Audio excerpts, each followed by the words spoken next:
dar comienzo a este seminario con la conferencia inaugural, para la cual, bueno, tenemos la suerte de contar con Óscar Ventral de Otálora.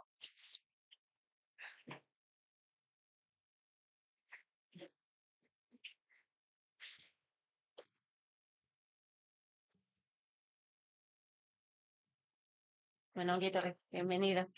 Gracias. Óscar es periodista. Tras estudiar periodismo se incorporó a la redacción del periódico El Correo. En los años 90 empezó a trabajar en la sección de política del diario bilbaíno, a la que se dedicó en exclusiva a informar sobre el terrorismo, tanto de ETA como de los grupos yihadistas. En 2008 fue premiado por la Fundación de Víctimas del Terrorismo por su información del atentado que ese año arrasó el cuartel de la Guardia Civil de Legutio, en Álava, en el que falleció el agente José Manuel Piñuel. En 2018 participó en la cobertura de las informaciones sobre la disolución de ETA y la entrega de sus arsenales. Ha intervenido como ponente en diversos seminarios y cursos universitarios sobre periodismo y terrorismo. En la actualidad es responsable de la sección de nuevas narrativas del diario El Correo. Ha publicado un libro, Tierra de Furtivos, una novela que tiene como escenario el postterrorismo y la actividad de los grupos disidentes de ETA. Y bueno, pues es un placer tenerte aquí con nosotros. Gracias, Sara. Para mí es un honor la invitación de la Fundación Fernando Buesa y del Instituto Valentín de Foronda y una gran responsabilidad. Yo estos días me he puesto a revisar la hemeroteca de todo lo que publicamos en aquellos años, en el año 2000, y me lleva una sorpresa, me lleva muchísimas sorpresas porque lo que decía José María Portillo de la historia me parece clave y hay muchísimos detalles que se nos pierden en la gran historia. A mí uno que me ha conmovido es una información que publiqué yo el 31 de diciembre de 1999, un año antes del año 2000, y eran unas declaraciones del obispo Juan Mario Uriarte, que había ejercido de mediador entre ETA y el gobierno en las conversaciones que se habían desarrollado durante la tregua.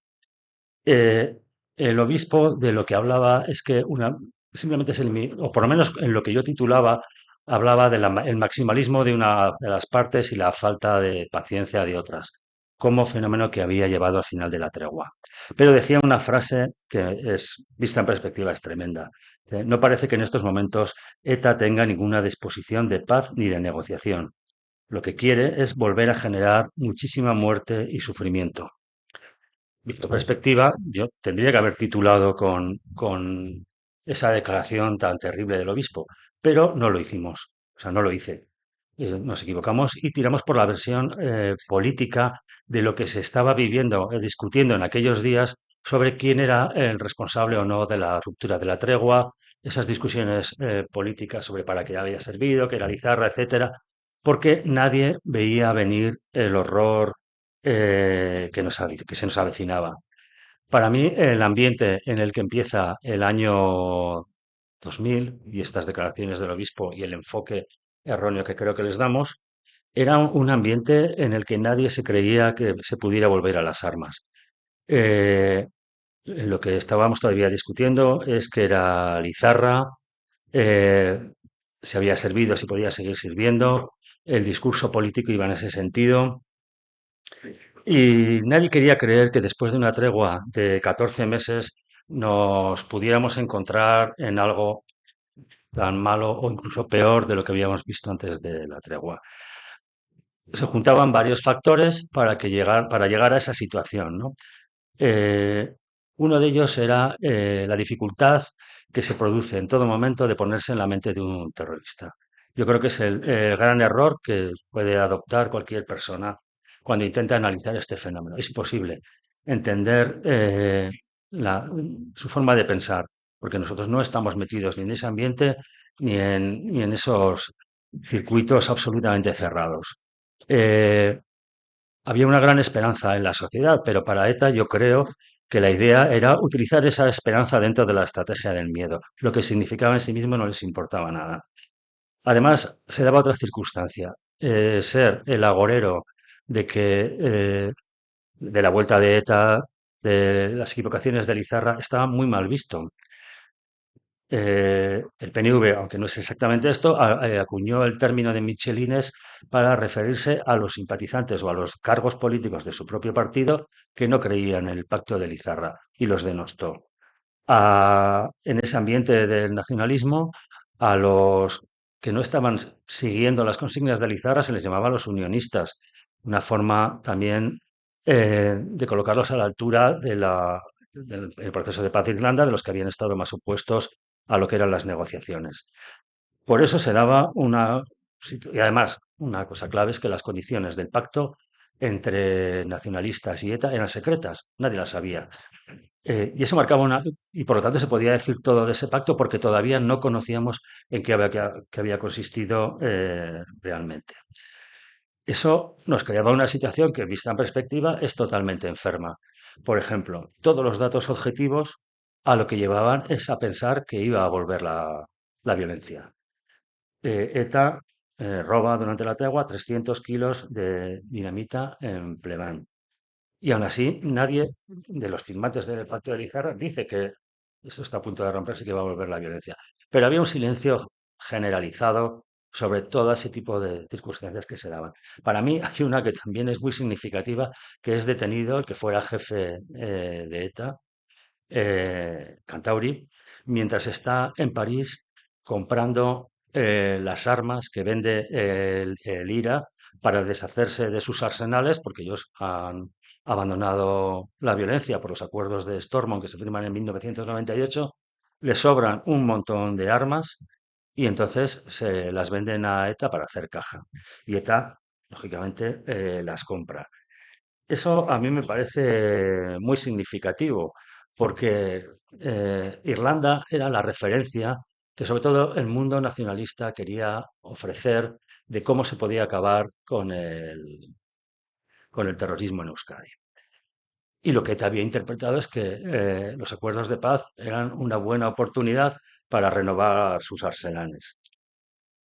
Yo creo que Irlanda, como decía también el profesor Portillo, estaba en el germen de todo lo que fue Lizarra y posteriormente la tregua, eh, porque empieza con, creo que era el ILAB y otros grupos nacionalistas que hacen una conferencia con el título Nos gusta lo de Irlanda o algo por el estilo. Pero el acuerdo de Stormont fue un acuerdo entre dos sensibilidades políticas históricamente enfrentadas en el norte de Irlanda. Se les concedía una semiautonomía y había una serie de acuerdos para respetar las dos sensibilidades políticas, para integrar a todas las comunidades, para que no se pudieran crear minorías que se sintiesen marginadas y es justificase una vuelta a la violencia. Los grupos terroristas se sumaron a esa iniciativa política más tarde. Aquí lo que se aprendió de Irlanda es todo lo contrario, es que el estatuto, que no tiene nada que ver por otro lado con Irlanda, estaba muerto y lo que había que hacer era una unión de los partidos nacionalistas para marginar a los constitucionalistas. Eso, como se supo más tarde, estaba tanto en el acuerdo que se firma con ETA como en las actitudes que estaba tomando los partidos nacionalistas en en todos los foros donde podían hacerlo. Eh, Florencio Domínguez, en uno de los documentos, cuando sacó uno de los documentos, en ese momento Florencio Domínguez era periodista Vasco Press y fue el primero en ir desvelando que, cómo se había fraguado la tregua. Y hay un momento en el que él explica perfectamente cómo viene de un acuerdo para crear un frente nacionalista. Ese era el acuerdo importante. Lizarra ni siquiera era la excusa. ETA había concedido la tregua y lo único que le interesaba era crear ese frente nacionalista. Como decía, este es el ambiente eh, en el que nos equivocábamos con los titulares a la hora de valorar qué es lo que estaba pasando. Pero será un caso que para mí también es importante. El Gabinete de Prospecciones Sociológicas del Gobierno Vasco publicó una encuesta en la que hay un dato que es que el 58% de la sociedad vasca se creía que ETA había roto la tregua, pero que en un año iba a volver a declararla. Lógicamente eso nunca sucedió. ¿Y qué es lo que me da a mí la sensación? Que es que la sociedad vasca quería vivir un espejismo o ver un espejismo que ni siquiera existía. O sea, no había ninguna intención en ETA de apoyar ese frente nacionalista con la tregua, ella quería imponerse. Y sin embargo, la sociedad vasca, el 58%. pensaba que sí, que esto salía adelante y que la paz estaba hecha y que probablemente la tregua de ETA fuera una puesta en escena dentro de una discusión más amplia. Y era un error. Nosotros en el periódico, el año 2000, queríamos hacer una renovación absoluta del periódico.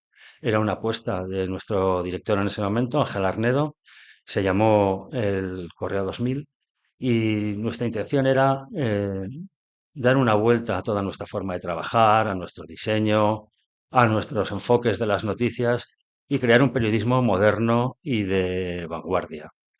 Era En ese momento nosotros informábamos de todo esto, pero con lo que soñábamos era con crear un periódico mucho mejor. Eh, y yo creo que era un poco casi lo que nos impulsaba en el día a día en el trabajo. En ese momento, que es cuando se produce la ruptura de la tregua, nosotros, como se estaba renovando todo el edificio, trabajábamos en un sótano con unas mesas enormes corridas, como una sidrería, y no, bueno, con unos medios, lógicamente, de como cualquiera que está en precaria en una casa en obras. Y en esa situación se produce la ruptura de la tregua el 21 de enero con el asesinato del teniente coronel Pedro Antonio Blanco. Yo lo que recuerdo es de que lo que inmediatamente informamos es del intercambio, yo creo que de insultos entre los partidos nacionalistas y el gobierno de José María Aznar. Ya ahí se vio que lo que se nos venía encima iba a ser no solo los asesinatos de ETA, sino una polarización política sin precedentes. El 22 de febrero se produce el asesinato de Fernando Buesa. Bueno, fue una conmoción absoluta, yo lo recuerdo todavía como un día de espanto, pero bueno, ¿qué voy a decir, Sara? Eh, Era políticamente, había sido vicelehendakari, era el jefe de la oposición, pero como periodista yo le traté, y mis compañeros mucho más que yo en ese momento era mucho más joven en la redacción, y Fernando Buesa era una de las personas más próximas y con las que más se podía hablar dentro de lo que era todo el Parlamento Vasco. Yo recuerdo en aquella época prácticamente no había teléfonos móviles, pero es que a Fernando Buesa le podías llamar a casa a cualquier hora y se te ponía el teléfono para darte una explicación, o sea, si se la querías o para hablar con él, para pedirle datos. La cercanía que teníamos con Fernando Buesa en el periódico era tremenda. Ahora todo eso se ha perdido por los gabinetes de comunicación, etcétera, pero para nosotros era alguien muy, muy cercano. Además, Fernando Buesa acababa de tener un éxito político tremendo como jefe de la oposición cuando sacó adelante un proyecto de ley para denunciar la falta de eficacia de la Ertzaintza contra la Kale Borroka, en el que lo que hacía Fernando Buesa era pedir más amparo de los partidos nacionalistas a los no nacionalistas que estaban sufriendo toda la ofensiva de la Kale Borroka y que los gobiernos centrales y vasco hablasen más para coordinar sus políticas contra el terrorismo y contra la violencia de persecución. Eh, bueno, todos recordamos lo que sucedió después de la muerte de Fernando Buesa y esa infame manifestación que se celebró en Vitoria en la que se evidenció lo que había supuesto Lizarra al abrir una brecha tremenda entre los nacionalistas y los no nacionalistas que afectaba a cuestiones morales como era respaldar a una familia, a una parte de la sociedad o a gran parte de la sociedad a la que le habían asesinado a uno de sus representantes que había llegado a ser vicelendakari. Eh, Ramón Jáuregui, perdón, en una de sus cuestiones que escribió recordando esa manifestación, se refería a la mirada de ira con la que le recibió Arzayus en la Capilla Ardiente, porque de eso es de lo que estábamos hablando. Y luego esa manifestación en la que los miembros del PNV, en apoyo a Juan José Ibarreche, salieron a la calle con lemas como Ibarreche Aurrera o Ari, Ari, Ari, Ibarreche Lehendakari. Yo creo que fue uno de los peores momentos que se han vivido políticamente en este país por la falta de una mínima moral y de empatía. Eh, pero bueno, la situación continuaba avanzando y en marzo se produce la victoria por mayoría absoluta de José María Aznar. Claro, el PP venía de sufrir en sus carnes una violencia inusitada porque habían asesinado a Gregorio Ordóñez, a Miguel Ángel Blanco, Zabarreño que le he citado, pero Aznar había sufrido también un intento del que había salido vivo de milagro. Y este gobierno, que no tenía ataduras por su mayoría absoluta, lo que no iba a hacer, o sea, tenía muy claro que el nacionalismo le había engañado, que había ocultado esas conversaciones con ETA y que probablemente se las continuaba ocultando porque el PNV no estaba contando qué había hecho y qué es lo que había pactado. Lamentablemente, como les decía antes, de que no se puede poner en la mente de un terrorista solo sabe hacer el mal. Entonces, lo que hizo fue, ese mismo mes de marzo, divulgar los documentos secretos que había firmado con PNV y EA. Era una humillación absoluta para los dos partidos. Nosotros llegamos a hacer entre 4 páginas para explicar, con los documentos que se habían hecho público, una pequeña parte se conocía, pero sin los detalles, lo que realmente se había firmado en el Pacto de Lizarra, cómo el PNV y EA habían asumido completamente los dictados de ETA en cuanto a cómo tenía que ser la acción política en Euskadi. Ahí se entendía perfectamente por qué el PNV y EA habían querido dinamitar el Pacto de Ajuria y el Pacto de Ajuria era el acuerdo político que había traído 10 años de una unidad contra la violencia absoluta.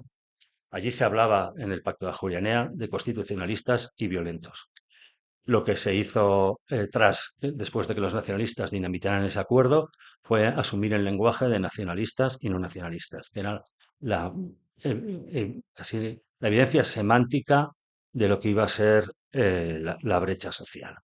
Y además, terminar de humillar ETA al PNV y EA, le daban la razón al ministro Jaime Mayor Oreja cuando dijo que estábamos ante una tregua trampa. ETA dijo, sí, es una tregua trampa. Aún así, ni el PNV ni EA rechazaron los principios fundacionales de Lizarra. En todas sus declaraciones públicas, en sus manifestaciones y en determinadas acciones políticas, seguían hablando de la validez del acuerdo de Lizarra, pese a lo que acababa de hacerles ETA. En ese momento también el gobierno vasco habla de que nos enfrentamos a la peor división social. Y Manu Montero, que había sido europarlamentario de Ribatasuna, en ese momento era el gerente de la Fundación Sabino Arana, del PNV, habla de que ETA lo que busca es el enfrentamiento civil. Bueno, para mí esto es una muestra de la visión que estaba teniendo el nacionalismo, porque veía un enfrentamiento civil donde lo único que había era la voluntad de un sector amplio de la población de, eh, de exigir el fin de la violencia, de mm, rechazar el aislamiento de los nacionalistas, de pedir una mayor eficacia policial. No había un enfrentamiento civil. Lo que había es una parte de la sociedad eh, pidiendo ayuda, creo yo, y que basta de lo que estaba sucediendo, sobre todo en esa utilización brutal de la violencia. Eso llevó a que Basta Ya celebrase algunas de las mayores manifestaciones que había en esa época, con más de 100.000 personas en San Sebastián. Pese a todo, Euskal Herritarrok vuelve a tender la mano al PNV y a EA y ETA apoya esa nueva oferta con una entrevista en la que vuelve a pactar por los principios de Lizarra y el nacionalismo no termina de romper. O sea, había roto en el gobierno, pero seguía dependiendo en el Parlamento Vasco eh, la acción política de Ibarretxe de los votos de Euskal Herritarrok y se sabía que continuaba habiendo conversaciones entre Euskal Herritarrok y los dos partidos nacionalistas. En ese momento, nosotros estamos ya en plena modernización del periódico, pero surge un debate en la redacción, que es qué sentido tiene hacer un periódico mucho más moderno, mucho más que nuestra idea es ser la vanguardia del periodismo en España y también en Europa, cuando de lo que tenemos que hablar es de un periodismo de resistencia, de supervivencia, y sin embargo nuestra dirección apostó por, nosotros vivíamos también amenazados, la dirección, nuestro periódico era un búnker, teníamos para entrar había que pasar por un arco de metal. Bueno, muchos de ustedes han conocido ese tipo de vida. Eh, la primera planta tenía espacios para los escoltas y yo recuerdo estar trabajando en la noche y mirar por la ventana y ver, "Joder, qué luz más extraña hay en este día". Y era que nos estaba cayendo una lluvia de cóctel Molotov, pero como teníamos una red para ese, no llegaron a impactar dentro de la reacción. En ese ambiente estábamos trabajando y pese a todo la dirección dijo que nosotros seguimos adelante con la modernización. En un momento en el que solo se vislumbraba lo que iba a ser Internet, la idea era continuar haciendo algo de vanguardia. Eh, Se había producido también el asesinato de José María López de la Calle. A nuestro compañero Pedro Briongos, los violentos habían atacado con cócteles Molotov la casa de sus padres. Aquí habían intentado quemar la redacción de nuestro periódico en Álava. Eso se había repetido con muchos más periodistas. Y teníamos que vivir nosotros también bajo escribir intentando siempre hay que intentarlo, ser lo más ecuánimes posible, no estar contaminados por la emoción que puedes estar viviendo en ese momento también de máxima amenaza en el que, pues como ya decían, los escoltas eran parte de nuestro trabajo. Mm, eh, Se produce el asesinato de Juan Mari Jáuregui, que también había sido un hombre muy cercano a los periodistas cuando era gobernador civil de Guipúzcoa. Fue alguien que venía del mundo antifranquista, había sido en su cargo, había investigado o había ayudado a investigar las acciones del GAL contra miembros de ETA. Por cuestiones de seguridad se tuvo que ir a Chile, pero sin embargo regresaba, porque aquí estaba Maisabel Lassa, etcétera, y le mataron en Tolosa en uno de estos viajes que venía desde Chile. Para mí fue un atentado que evidenciaba una cosa que era la necesidad que tenía ETA de volar todos los puentes entre nacionalistas y no nacionalistas. Sabía que necesitaba un PNV aislado, sometido a unas tensiones tremendas, porque de esa manera tenía que evitar que se recondujera y se acercase a los nacionalistas, a los no nacionalistas, perdón. Y la voladura de puentes es algo que puso ETA en marcha de una manera feroz, ya lo iremos viendo también con otros crímenes, y Jáuregui lo representaba, pero también los nacionalistas se encargaban de que esa voladura de puentes fuera el que estaba haciendo ETA, ellos también la estaban llevando a cargo en el día a día. El 7 de agosto se produjo un hecho para el periódico de una manera circunstancial muy relevante, que es que cuando fuimos a trabajar, nuestra redacción estaba en el barrio de Bolueta, en Bilbao, toda la calle parecía un campo de batalla, o sea, parecía Sarajevo. ¿Por qué?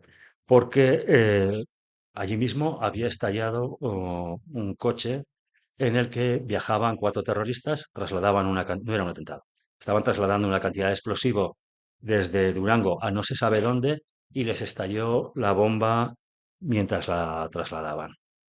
Y el lugar bueno, estaba absolutamente destrozado. Recuerdo un edificio de unas cuatro plantas donde se vendía era un sitio de venta de lámparas y muebles de hogar, que toda la fachada había desaparecido. No, tampoco se sabía cuánta dinamita podían llevar en el coche. O sea, de una manera casual, quiero pensar, eh, el terrorismo se colocó en la puerta de nuestra redacción. Pero para mí aquel atentado significaba muchas cosas. Habían muerto dos veteranos de la organización y dos chavales que no tenían antecedentes, simplemente se sabía que habían ido a manifestaciones, habían estado muy próximos a la Cale Borroca, pero no eran los terroristas con historial, era lo que se consideraban los legales, los no fichados. De los veteranos, uno, que tenía más de 40 años, Rementería, sí que era una figura menor porque llevaba más de 10 años en Cabo Verde, refugiado en las islas. Era alguien absolutamente desconectado de lo que era el día a día de ETA. No era como otros terroristas como Chapote, de los que oíamos hablar y sabíamos que llevaba un tiempo en activo. Eh, ¿Qué es lo que evidenció ese atentado? Que ETA había tenido que, estaba tirando de gente muy mayor, que no tenía ningún sentido que siguiera la organización activa en los atentados y los secuestros o tiroteos, y de chavales absolutamente jóvenes sin ninguna formación de ningún tipo. Entonces, esto, ahora se ha sabido con el tiempo, obedecía a dos cosas. Una es el síndrome de Vidar, en el que ETA en el 92, cuando es desmantelada la principal el principal arsenal de ETA, en Vidart, y se detiene en la cúpula, ya se da cuenta que puede ser derrotada. Quizás esa adhesión de la derrota y la aceleración que se produjo cuando ya con el asesinato de Miguel Ángel Blanco hay una presencia social tremenda es lo que le lleva a ETA a tomar este tipo de decisiones. Pero es mucho más importante, creo yo, el síndrome de estar infiltrada. Ahora hemos visto por películas y por libros que se han escrito cómo ETA realmente estaba infiltrada y las fuerzas de seguridad habían conseguido éxitos policiales colocando en unos casos, a policías dentro de las estructuras de ETA y en otros casos haciendo que miembros de ETA colaborasen de manera clandestina para que no les pillasen sus compañeros con las fuerzas de seguridad. ETA no era un queso gruyer, pero casi. Y hay un fenómeno que es de 1996, unos años antes, que yo siempre lo recuerdo, es cuando ETA, en esa sensación de que está infiltrada, de que por dentro la persona que tiene sentado a alguien al lado puede ser un policía, etcétera, eh, encargan a un terrorista que también llevaba mucho tiempo fuera de su circuito, Eusebio Arzayus Tapia, Paticorto, que vuelva a Francia para poner en orden la organización. Y de lo que se sabe que hizo es que a otro etarra, al jefe del aparato logístico, un miembro de la cúpula de ETA, le sometió a un interrogatorio tan salvaje que ese miembro de ETA intentó suicidarse. Juan María Insusti Mújica, Karpov. Entonces, ese era el ambiente en el que ETA había fraguado su ofensiva. eh, un ambiente en el que no se fiaba ni de su propia gente, en el que quedaban unos cuantos elementos activos y ahora se está viendo que muy radicalizados y que pensaban que solo con la violencia extrema podían conseguir sus éxitos y se mezclaba gente sin preparación procedente de la Cale Borroca con veteranos que estaban totalmente desligados de lo que es la realidad vasca. Chapote, según se supo después, había dedicado la tregua de Lizarra, para crear 20 comandos de ETA totalmente nuevos, con, con este tipo de gente, que son los que se encargaron de llevar a cabo los asesinatos del año 2000. Y los envió a algunos lugares como Cataluña, Euskadi, donde era histórica la presencia de ETA, pero también a Andalucía, donde ETA había actuado de una manera más circunstancial, pero en Andalucía llegó a tener una presencia constante de un comando, algo que no había hecho nunca. Ese agosto se produce también un atentado, eh, que es el asesinato de José María Corta, presidente de la patronal guipuzcoana. El nacionalismo, por primera vez, recuerdo las palabras de Román Sodupe, han matado a uno de los nuestros. Eh, Román Sodupe dice también, nos han declarado la guerra al nacionalismo. Corta era un hombre muy importante en Guipúzcoa, había puesto en marcha Castolas, habría creado cientos de puestos de trabajo y se había opuesto radicalmente a pagar la extorsión etarra, el chantaje del impuesto revolucionario. Porque algo que yo por lo menos había olvidado y estos días el pacto de Lizarra siguió adelante, se realizaron todas las conversaciones mientras ETA seguía mandando las cartas para que los empresarios se sometieran a la extorsión. Eso no se tuvo en cuenta a la hora de hacer todos los pactos y de mantenerlos en activo. Entonces ETA tenía que asesinar empresarios porque durante la tregua, sin la presión de la violencia, habían dejado de pagar y necesitaba que volvieran a pasar por caja. Si al nacionalismo no le había importado la extorsión a los empresarios para mantener el pacto, lo más tremendo es que el asesinato de Corta tampoco les importó para seguir defendiendo los principios de Lizarra. Eh, Otro atentado que se produjo ese mes de agosto fue el asesinato de dos guardias civiles en el Sallén de Gállego y a mí me tocó ir allí a cubrir la noticia. Y algo que recuerdo de una manera muy entrañable es al cantautor y político aragonés José Antonio Labordeta. Por su cuenta y riesgo, había una sensación en el pueblo de ira tremenda y él se puso a hablar con la gente para decirle, no os confundáis, los vascos no son así, todos los vascos no son terroristas, porque en Sallén de Gallego había un montón de gente que veranea allí, de vascos, etcétera, y el ambiente era muy duro. Y la Bordeta, el difunto Labordeta, se vio obligado a explicar a la gente que no todos los vascos eran de ETA, porque era lo que estaba consiguiendo también el nacionalismo, dar una imagen del País Vasco absolutamente radicalizada, eh, bastante dura.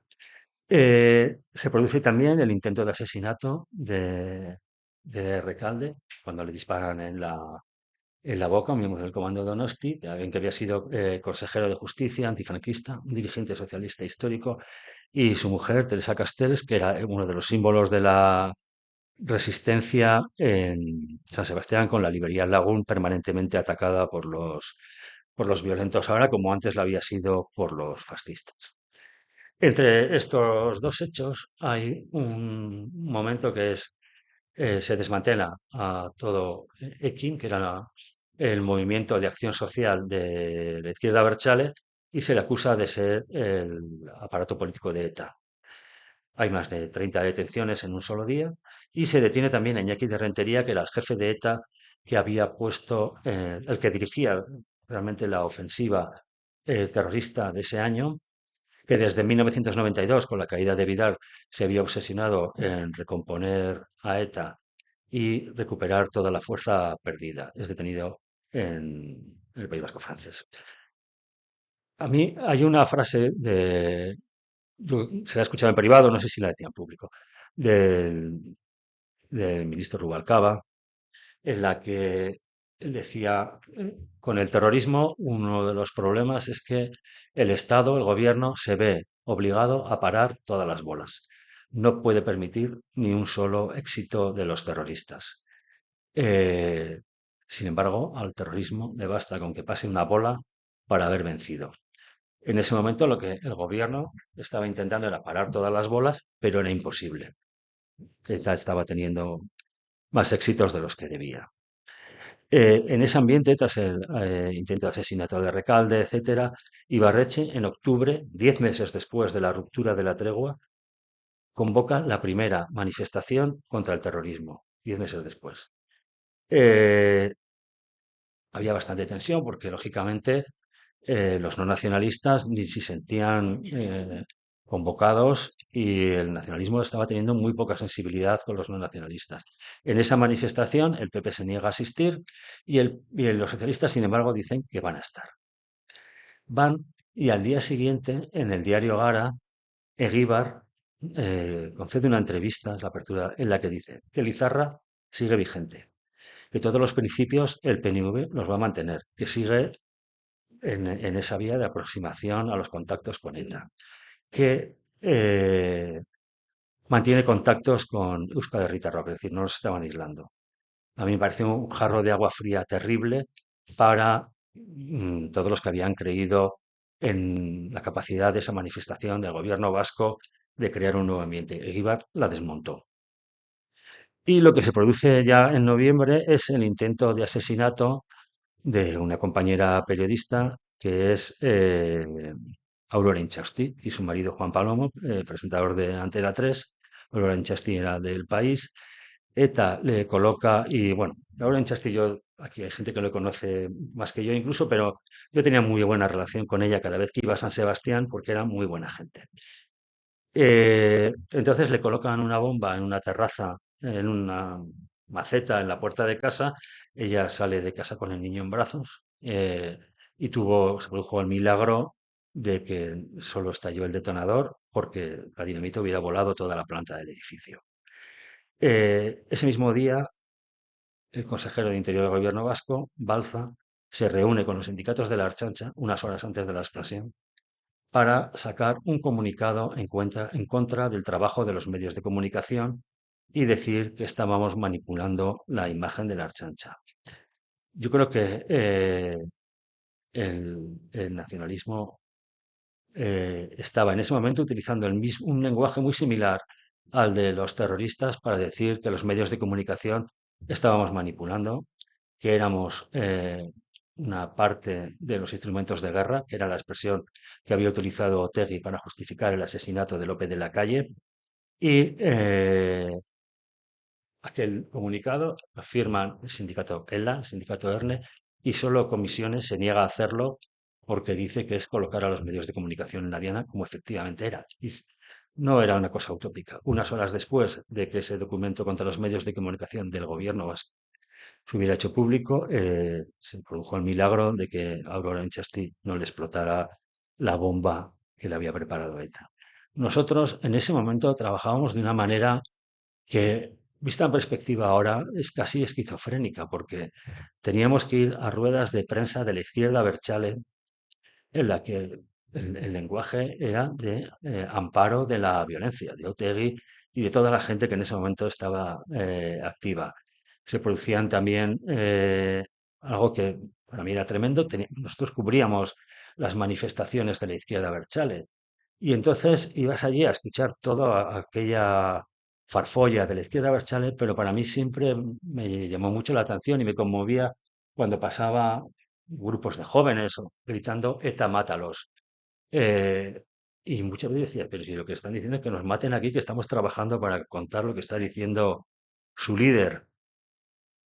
Eso por un lado, porque por el otro nosotros teníamos que ir a ruedas de prensa donde en ocasiones había más escoltas que dirigentes políticos que fueran a dar la rueda de prensa.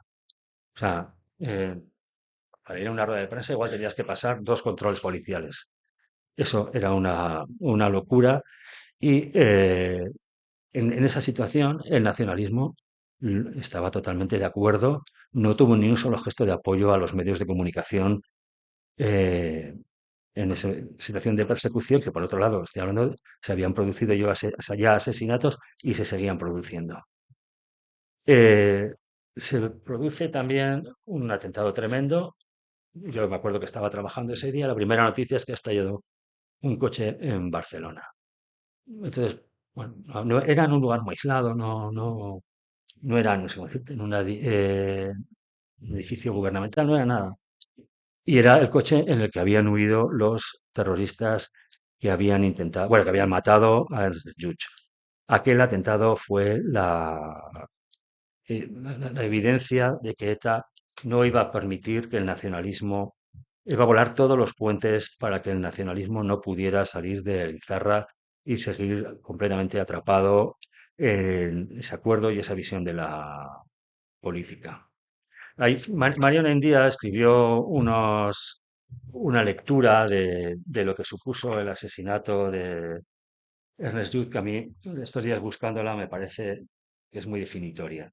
Le escribió: lo que buscaba ETA era ahondar divisiones, impidiendo el enlace entre socialistas y peñuvistas que pudiera servir a la reconstrucción de una alianza contra el terror, una alianza que desviaría a los jeltzales del camino trazado en Lizarra, hacia el cual siguen manteniendo una asombrosa lealtad en el plano ideológico. ETA opta por agrandar la herida. Viene a decir que más allá de sus dictados solamente cabe esperar la muerte. No acepta términos medios ni aproximaciones, por favorables al nacionalismo que pudieran parecer, y menos la perspectiva de una superación de la actual divisoria entre nacionalistas y no nacionalistas. El gran obstáculo para el triunfo de la estrategia de ETA reside en la formación de alianzas entre demócratas, que la banda combate tanto ante una posible configuración general como en el plano de relaciones bilaterales. Y sobre todo, frente a quienes siguen soñando con una negociación, el asesinato de Lluch prueba que la fiera, es decir, ETA, no se satisface con la obtención de objetivos mínimos en la vía soberanista, como los que podían propugnar el profesor asesinado o Ibarreche. Lo suyo es todo o nada. Y la respuesta a la que empuja es rendición o resistencia democrática. Yo creo que es una muy buena definición de lo que estaba pasando en ese momento y cómo ETA lo que quería era un nacionalismo echado al monte que en cierta manera le amparase o le acompañase y lo estaba consiguiendo. Entonces, lo que se produjo, yo creo que Mariano India, por lo que me han contado, porque me puedo equivocar, tuvo mucho que ver eh, en la creación del Pacto por las Libertades y contra el Terrorismo. Mariano India había hecho un viaje a Irlanda para saber realmente lo que estaba pasando allí sin la mediación y la interpretación que estaban haciendo los nacionalistas. Y a la vuelta se dio cuenta que era necesario lo que habla en esas declaraciones de la unión de los demócratas, porque era la única posibilidad de salir adelante. Y se firma el Pacto por las Libertades. Para mí es el elemento clave de ese año a la hora de prefigurar lo que más tarde será la derrota de ETA. Ahí se establece un diagnóstico totalmente preciso de cómo hemos llegado hasta allí, de cómo el Pacto de Lizarra está detrás de todo ese horror. Y se marcan unas líneas muy claras en cuanto a eficacia policial, eh, la necesidad de amparar a la policía, a los jueces, de dejar de hacer devaneos con la política penitenciaria y se marca también lo que más tarde sería las políticas de ilegalización de la izquierda abertzale que fueron claves en el final del terrorismo. Y yo creo que tuvo también ese pacto por las libertades un momento muy importante que es parte del pensamiento del pacto de Lizarra y de muchos nacionalistas, de mediadores profesionales, era decir que nos enfrentábamos al empate infinito, es decir, íbamos a ver atentados y detenciones de comandos. Íbamos a vivir así eternamente en ese empate infinito. Y lo que dijo, que decía, lo que transmitía el Pacto por las Libertades era, no, no va a haber un empate infinito, se va a derrotar a ETA. El tiempo le dio la razón y los apóstoles del empate infinito perdieron. La reacción del PNV a la firma del Pacto por las Libertades y contra el Terrorismo fue visceral. Lo denigró de todas las maneras que pudo. Y otra de las cosas que hizo fue decir en un documento de 4 folios que hizo público el mismo día de la firma del pacto que se reservaba la capacidad de pactar con quien considera necesario. Es decir, podía pactar perfectamente con Herri Batasuna, que ya estaba haciendo, pero decía que esa era su reacción al, al Pacto por las Libertades. A finales de año se produjo el asesinato del policía municipal Luis María Gervilla, que evitó el asesinato del periodista Luis del Olmo, contra el que ETA en Barcelona había preparado, hecho 6 intentos de asesinato y afortunadamente ninguno de ellos salió adelante.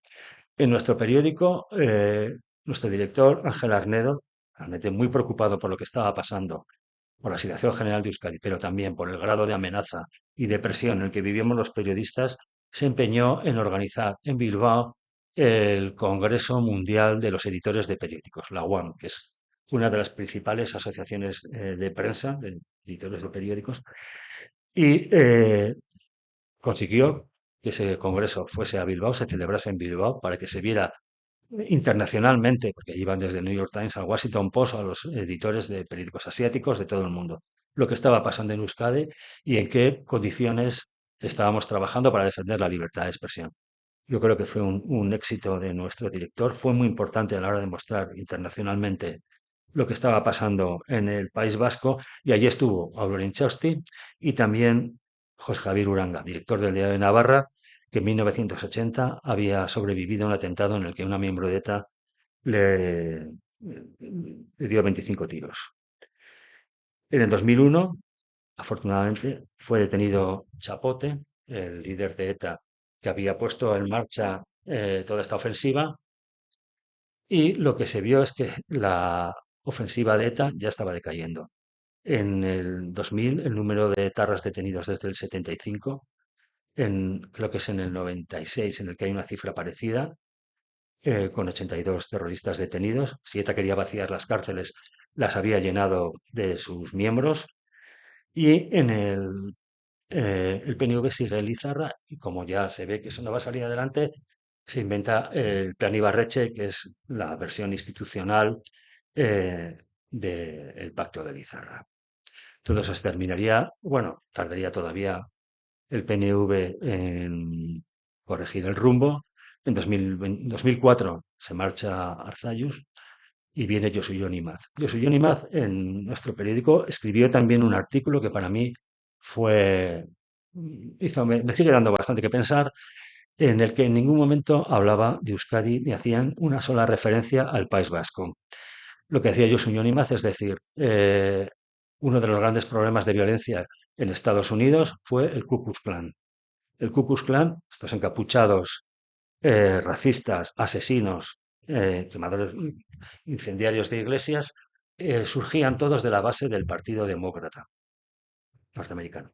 Y estuvieron en activo hasta que el Partido Demócrata se dio cuenta de que él tenía que ser el encargado de acabar con el Ku Klux Klan. Tenía que aislarlo, tenía que acabar con sus ideas, tenía que denigrarlo y solo se pudo debilitar al Ku Klux Klan en Estados Unidos cuando su partido político, su expresión política en los estados del sur, que era el Partido Demócrata, se enfrentó a ellos. Y Matt lo que estaba diciendo es que si queríamos, es mi lectura, porque él no en ningún momento hablaba de Euskadi, era que si queremos acabar con el terrorismo y la violencia, tiene que ser desde el nacionalismo, que es de donde surgen las ideas más violentas que están utilizando ellos. Eh, y por por otras acciones y por esa voluntad suya de reconducir al PNV, se tuvo que marchar. Yo creo que se enfrentó a una situación brutal interna y un partido que ya había pasado por una escisión estaba mucho más vacunado que otros para hacer frente a esa situación. Y más se marcha, pacta con Eguíbar, que él se retira, pero Eguíbar también se marcha en la pugna por el nuevo partido, y llega Urkullu, que sería el dirigente del PNV, que vería la llegada de Pachi López al gobierno vasco con el apoyo del PP. La izquierda Berchale se hunde en las urnas en ese momento y comienza absolutamente el desmantelamiento de ETA, la presión policial sin precedentes, todos los éxitos policiales en España y al otro lado de la frontera con una colaboración con Francia como nunca se había dado y llegamos así al final del terrorismo. Gracias a por este tipo de cuestiones que creo yo que comenzaron en el año 2000. Para mí, de esos días se pueden sacar muchísimas lecciones. Yo me quedo con tres. Una es el coraje de las víctimas. No es, para mí, como periodista tenía que cubrir algunas manifestaciones y recuerdo en las que gritaban: Atucha, los días que te quedan son una cuenta atrás, en referencia al consejero de Interior del gobierno vasco, que más se enfrentó con el terrorismo y al que habían intentado ya matar por lo menos en 4 ocasiones. Las víctimas vivían con esa cuenta atrás que había dictado ETA. Y en algunas ocasiones se iba a lograr y en otras no. Pero que había que vivir con esa cuenta atrás. Y eso es un coraje tremendo, pero tremendo. Creo que muy poca gente se puede hacer una idea de lo que es vivir con esa sensación de que te han dictado una pena de muerte que en cualquier momento se puede ejecutar. Por eso yo muchas veces pienso que el recuerdo no es suficiente, que las víctimas se merecen más homenaje porque tienen una muestra de valentía y de honor que a veces no somos conscientes de lo que supuso aquello y de las condiciones en las que había que vivir. Otra idea es el peligro de la voladura de puentes. Eso crea una brecha social y nos deja en manos de la polarización de una manera terrible y hace que discursos inaceptables se acepten. Y yo creo que es algo que a día de hoy, cuando hay determinadas justificaciones de la violencia y hay grupos que más o menos reclaman una herencia de la violencia, hay que combatirlo con muchísima más fuerza. Y luego, cuando se habla de reconciliación, es decir, la reconciliación ya ha llegado. La Ancha, la persona que dirige esta ofensiva de ETA, ahora dirige clubs de lectura en El Hórreo y en otras localidades vascas. Iñaki Rentería está en libertad. Se está homenajeando a los etarras y a eh, activistas, incluso dirigentes de ETA, que pusieron en marcha esta ofensiva y participaron en ella sin ningún tipo de pudor moral. Entonces, la reconciliación la tiene que hacer una parte, porque la otra parte de la sociedad está soportando lo insoportable. Y lo que yo creo que también un aprendizaje del año 2000 es la defensa de la democracia con uñas y dientes. La democracia no se defiende sola. exige una voluntad tremenda, una capacidad de coraje y el saber que hay que pelear en todo momento. Y para tener fuerzas para ese tipo de cuestiones, yo creo que es importante actos como el de hoy. Eh, el papel de la historia, antes lo decía José María Portillo, es clave para investigar y recordar lo que pasó. Quedan muchas cosas por contar. Por eso también creo que los medios de comunicación son imprescindibles y que tenemos que seguir encargándonos de contar lo que fueron aquellos años, lo que sucedió, porque también es una forma de explicar cómo hemos llegado a esta situación y contar la verdad de lo que fueron aquellos días, no olvidarnos nada, no dejar fuera del marco nada, porque yo creo que a los malvados, a los terroristas, lo que realmente le molesta es que se diga la verdad. Y en este tipo de actos yo creo que es lo que estamos intentando hacer. Esto es. Te doy muchas gracias.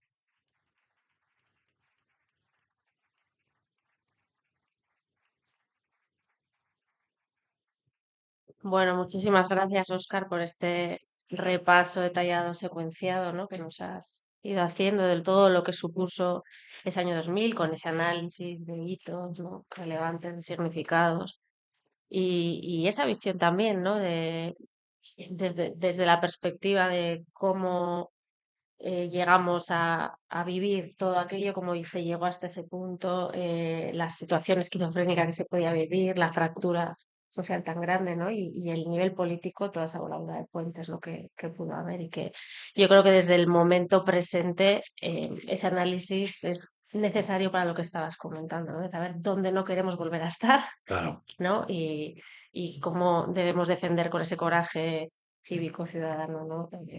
Pues las bases de la democracia y de esa convivencia entre diferentes y de esa pluralidad. Vamos a dar paso al público, que seguro que todas las personas que están aquí escuchándonos, bueno, también junto contigo y con este repaso han ido reviviendo también múltiples situaciones, ¿no? Y haciendo su propio análisis y reflexión y seguro que hay personas que quieren compartirlo o aprovechar que estás aquí, ¿no? Para preguntar alguna cosa.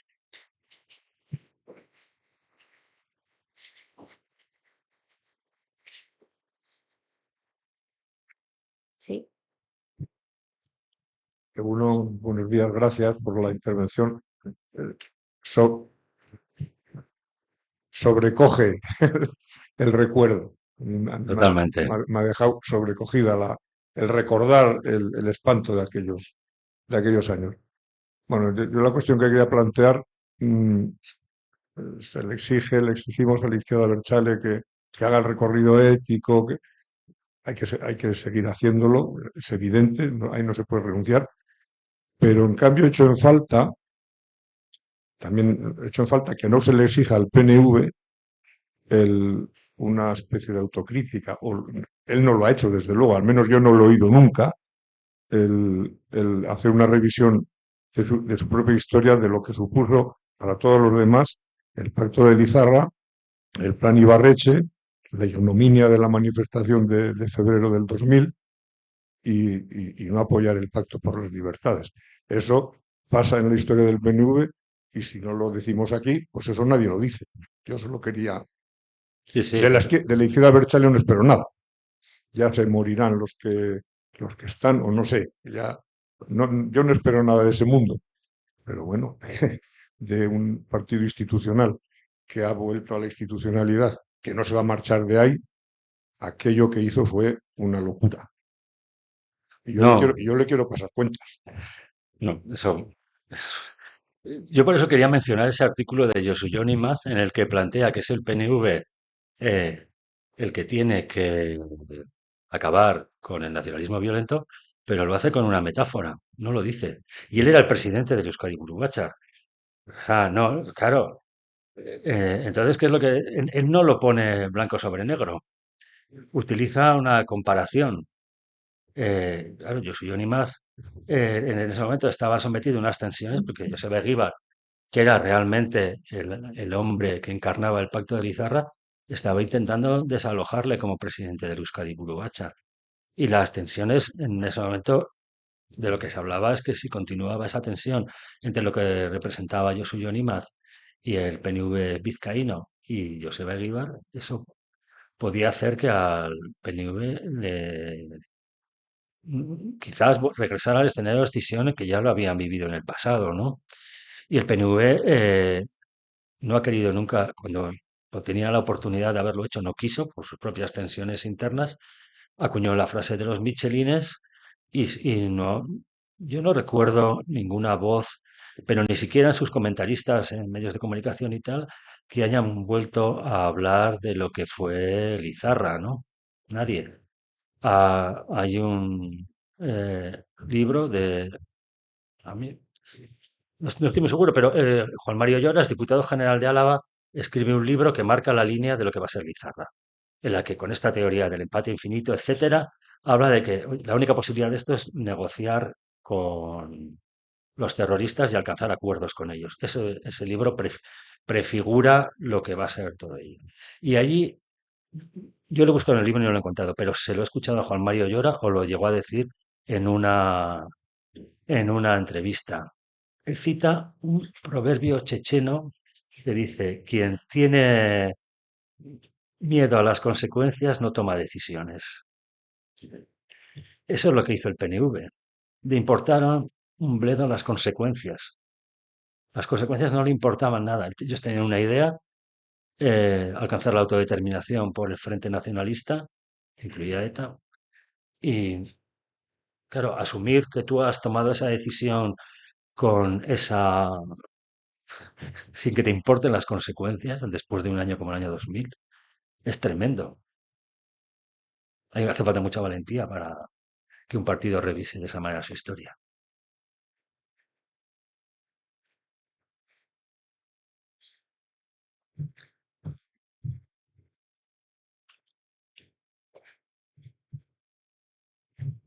Oscar, en primer lugar, gracias porque ha sido muy sugerente Gracias, Jesús. tu disertación. Hablamos del año 2000 y el año 2000 y el asesinato de Fernando y de Jorge, en mi caso personal, de Jorge Díez Elorza, pues marcó muchas cosas, pero una de ellas fue que dejé de estar situado en esto que ahora de forma pomposa se habla, de esa zona de confort, ¿no? Porque bueno, pues sí que te oponías a lo que estaba ocurriendo, pero yo reconozco que viví cómodamente, pues siguiendo haciendo mi vida normal, saliendo de blues, etcétera, etcétera, hasta el año. Y aparte de que me afectó profundamente el asesinato de Fernando, que hacía muy pocos días nos había dado el premio Chindu, entonces al Colegio Samaniego en el que yo estaba, y me afectó evidentemente el asesinato de Jorge, pues porque le quería mucho y porque formaba parte de mi vida familiar, hubo otra cosa que me animó a salir de esa clandestinidad, como decía entonces Miguel Loza, que está por aquí, a salir del armario. ¿Eh? Porque decir que no eras nacionalista suponía salir de un armario social. Y ese hecho fue la manifestación que has citado, la manifestación tras el asesinato de Fernando de Jorge. Dicen los psicólogos, Sara, me imagino que tú también, que no puedes vivir con una obsesión toda la vida, que hay que gestionarla y hay que superarla. Oye, pues yo reconozco que he superado muchas, pero aquella manifestación, mira que le doy vueltas y han pasado 25 años. No puedo superar muchas cosas. Una de ellas es el grado de impunidad, el grado de superioridad que podía llegar a tener aquel PNV para convocar esa manifestación. Solamente desde esa superioridad se podía haber cometido aquello del Ari Ari, Lendakari, aquella humillación a las víctimas, aquella humillación a la mitad de la sociedad vasca. Hay muy pocos ejemplos en la historia, incluso en el análisis de sociedades totalitarias, que llegaban a cometer, se hubiesen atrevido a convocar aquella manifestación. Afortunadamente estamos en otro contexto, eso es indudable. Y afortunadamente, después de Josu Yonimaz, eh, con el que yo tuve una cierta amistad, labrada en Santa Teodosia, en algún almuerzo de Santa Teodosia, en la ermita de Santa Teodosia, yo creo que fue un hombre sincero y que lo pagó, o valiente cuando menos y que lo pagó. Bueno, pues llegamos a otro contexto. Urkullu, todo el mundo decía que era un soso, que era un simple. Yo recuerdo un artículo que incluso me llamó José Mi Santa María por decir, oye Jesús, te estás pasando de rosca, que titulé revolucionario. Es que después de lo que habíamos vivido con el Endacari Ibarretxe, bueno, el Zarzalejos en un in memoriam le dijo a Urkullu, Urkullu, es usted mi Lehendakari. Es la primera vez que puedo decir que es usted mi Lehendakari, que no solamente parece que habla para el mundo nacionalista, sino que intenta hablar para el resto del mundo. Pero bueno, hizo un artículo que se titulaba Revolucionarios, que me parecía revolucionario. La sosez de Urkullu, pero lo que estábamos viviendo en cuanto a tranquilidad social y a ausencia de esa fractura que habíamos vivido me parecía revolucionario. Voy a la pregunta, Óscar, que me enrollo. Una pregunta. ¿Cómo ves tú al PNV? ¿Hasta, hasta dónde lo ves? ¿Hasta dónde la sinceridad? ¿Hasta dónde no hay sinceridad? ¿Hasta dónde hay estrategia? ¿Hasta dónde hay convencimiento? ¿La transversalidad se la creen realmente? ¿Se la creen? Bueno, ¿Cómo lo ves? Porque me parece, como decía este compañero, un actor evidentemente clave. no, desde luego, pero aquí hay un fenómeno que es el que ha salido antes en la conversación. Este pasado del PNV no lo quieren mencionar y no hay ni un solo mea culpa ni una sola revisión de lo que hicieron, pero nadie. O sea, ahora el PNV yo creo que está en una situación política complicada con un Bildu pisándole muy cerca, mordiéndole los talones. Y eso lo gestionará como él crea. Pero en lo que supone de la postura del PNV frente al terrorismo, no creo que vaya a hacer jamás una revisión. Po- Porque lo que creo que pensamos, yo creo, y es que trabajó desde la ambigüedad calculada. Sabía, o sea, cómo estar en misa y repicando. Entonces, no tiene muchas cosas de las que enorgullecerse. O sea, cuando Atucha empieza a destacar en la lucha antiterrorista, el propio partido se encarga de, mm, digamos, anularlo. En lo que es la lucha contra el terrorismo, el PNV debería, si se mira eh, hacia adentro, debería estar preocupado en cuanto a cómo va a quedar para la historia, porque no tiene un buen papel el PNV. Yo sí me acuerdo que en uno de los comunicados de ETA, cuando hace la entrega de las armas, es de agradecimiento al gobierno vasco de Ibarretxe, de Urkullu. Eh, Probablemente es lo poco que recuerdo yo que el PNV haya, cuando colaboró en ese desmantelamiento de ETA, que quizás era hasta porque quería arrogarse un triunfo político que ETA no le permitió. Entonces, yo a mí es lo que esta revisión del PNV y el terrorismo, yo creo que no se van a atrever a hacerla. Ni yo soy yo ni más tampoco, que estoy contigo, marcó una diferencia respecto a las bases ideológicas de lo que tenía que ser el PNV.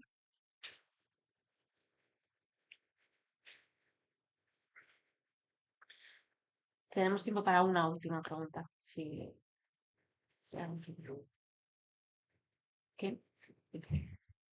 Sí, ni el PNV ni el País Vasco, porque a los que venimos de la periferia, yo he hecho 1000 kilómetros para llegar aquí, y todavía me cuesta reconocer todo lo que ha pasado, ¿no? Yo empecé con el libro de Padre Patria, empecé de la amargura, y los que tenemos afectos para el País Vasco, todo esto nos duele muchísimo más, ¿no? Felicidades a Fernando Buesa, a la Fundación Buesa y a tanto por seguir indagando en todo esto. Yo espero que maduraremos y que al final habrá una catarsis, porque si no hay una catarsis, es que yo qué sé si lo que pueda pasar si no hay una catástrofe, ¿no? Y eso aire de superioridad y falta de humildad y todo eso deben de ir, claro, desapareciendo, ¿no? Nada más, muchísimas gracias, mi hermano. Nada, muchas gracias. Pues muchas gracias, con esa reflexión nos quedamos, esa invitación a la catarsis. Bueno, vamos a hacer la pausa para el café y retomamos a las 12. Gracias.